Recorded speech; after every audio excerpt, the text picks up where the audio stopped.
ഒരു മുതഅല്ലിമിൻ്റെ ജീവിതം ഭാഗം 4. അണ്ടോണയിൽ ആയിടെ നടന്ന പോക്കർക്കുട്ടി ഉസ്താദിൻ്റെ വഅദ് പരമ്പരയ്ക്ക് ഒരു ദിവസം എന്നെയും കൂടെ കൂട്ടി. ഉസ്താദ് പ്രസംഗിച്ചു തുടങ്ങുന്നതിന് മുന്നേ അല്പം സംസാരിക്കാൻ എന്നോട് ആവശ്യപ്പെട്ടു. പള്ളികളിൽ നിസ്കാരശേഷമുള്ള ചെറിയ പ്രസംഗങ്ങൾ നടത്തിയ പരിചയമേ എനിക്കുള്ളൂ. ഉസ്താദ് ക്ഷണിച്ചതോടെ പിന്നെ പ്രസംഗിക്കാതെ നിർവാഹമില്ലെന്നായി. അല്പസമയമല്ലേ എന്ന് കരുതി സമാധാനിച്ചു. ആ പ്രസംഗം പക്ഷേ ഏതാണ്ട് 1 മണിക്കൂറോളം നീണ്ടു. ഉസ്താദ് കേൾവിക്കാരനായി സ്റ്റേജിൽ തൊട്ടടുത്തുണ്ട്. ഏതായാലും ഉസ്താദിനത് ഇഷ്ടപ്പെട്ടു. ആ ഇഷ്ടം ഉസ്താദിൻ്റെ പ്രസംഗത്തിൻ്റെ തുടക്കത്തിൽ തന്നെ സൂചിപ്പിക്കുകയും ചെയ്തു. അത് വലിയൊരു പ്രോത്സാഹനമായി. ഇരുമൂത്ത് മഹലിൽ ഉസ്താദിനെ ക്ഷണിക്കാൻ ആളുകൾ വന്നപ്പോൾ ഉസ്താദ് എന്നെ ചൂണ്ടിക്കാട്ടി. അബൂബക്കർ പ്രസംഗിച്ചോളും എന്ന് പറഞ്ഞു. ഉസ്താദിന് എന്തെങ്കിലും അസൗകര്യമുള്ളതുകൊണ്ടാകും എന്നാണ് ഞാൻ കരുതിയത്. തുടർച്ചയായി 2 ദിവസമായിരുന്നു പ്രസംഗിക്കേണ്ടിയിരുന്നത്. 2 ദിവസവും ഉസ്താദിൻ്റെ കൂടെയാണ് ഇരുമോത്തേക്ക് പോയത് എന്ന് മാത്രമല്ല, പ്രസംഗത്തിന് ശേഷം 2 ദിവസവും ദുആ നടത്തിയത് ഉസ്താദായിരുന്നു. ഉസ്താദിന് അസൗകര്യമുള്ളത് കൊണ്ടല്ല, എന്നെ പഠിപ്പിക്കുകയും പ്രസംഗിക്കാൻ വേദികൾ ഒരുക്കിത്തരികയും ആയിരുന്നു ഉസ്താദ് എന്ന് അപ്പോഴാണ് മനസ്സിലായത്. ആ പ്രസംഗത്തിൽ നിന്ന് ലഭിച്ച ഹദിയ ഉപയോഗിച്ചാണ് ഞാൻ മിഷ്കാത്ത് വാങ്ങിയത്. പഠിക്കാനുള്ള കിതാബുകളെല്ലാം സ്വന്തമായി വാങ്ങി സൂക്ഷിക്കണമെന്ന ആഗ്രഹം നേരത്തെ ഉണ്ടായിരുന്നു. ആവശ്യത്തിന് പണമില്ലാത്തതിനാൽ ആ ആഗ്രഹം നടക്കില്ല. പ്രസംഗത്തിൽ നിന്ന് ലഭിച്ച വരുമാനം ഉപയോഗിച്ച് ആദ്യം വാങ്ങിയത് 10 കിതാബാണ്. പിന്നീട് അൽഫിയയും ഫത്തുൽ മുഈനും വാങ്ങി. ഈജിപ്തിൽ നിന്ന് ബോംബെയിൽ നിന്നും അച്ചടിക്കുന്ന കിതാബുകൾ ഉണ്ടായിരുന്നു. ലിത്തോഗ്രഫി പ്രസ്സിൽ അച്ചടിച്ചിരുന്ന കിതാബുകളിലാണ് താരതമ്യേന തെറ്റുകൾ കുറവുണ്ടാവുക. അവയധികവും കൈക്കൊണ്ടെഴുതി നന്നാക്കിയ ശേഷം കല്ലച്ചിൽ അടിക്കുന്നത് കൊണ്ടാണ് ഈ വ്യത്യാസം.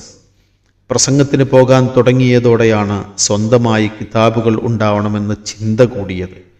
പ്രസംഗത്തിനാവശ്യമായ കുറിപ്പുകൾ തയ്യാറാക്കാനും സംശയങ്ങൾ എളുപ്പത്തിൽ തീർക്കാനും അത് സഹായകമാകും എന്ന് തോന്നി. പ്രസംഗത്തിന് പോകുമ്പോൾ കുറിപ്പുകൾക്കൊപ്പം കിതാബുകളും കൊണ്ടുപോകുമായിരുന്നു.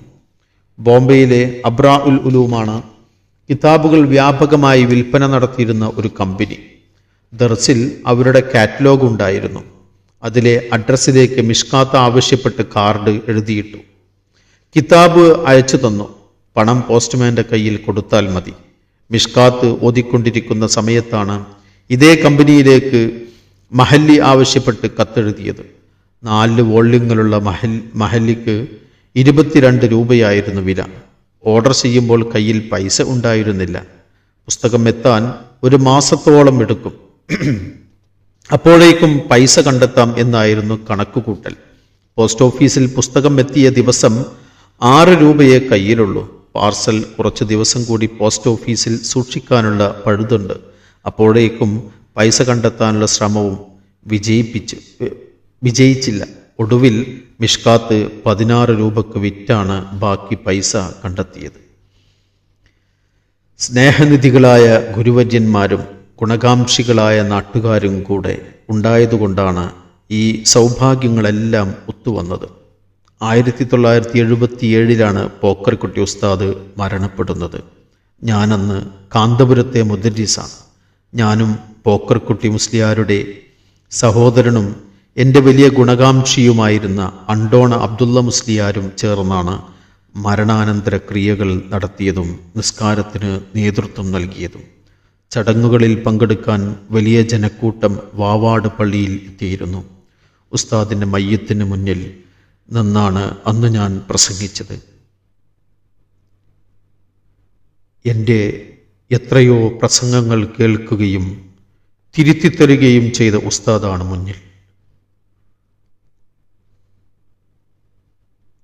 പിടിച്ചു നിൽക്കാനാകാതെ എൻ്റെ കണ്ടമിടറി.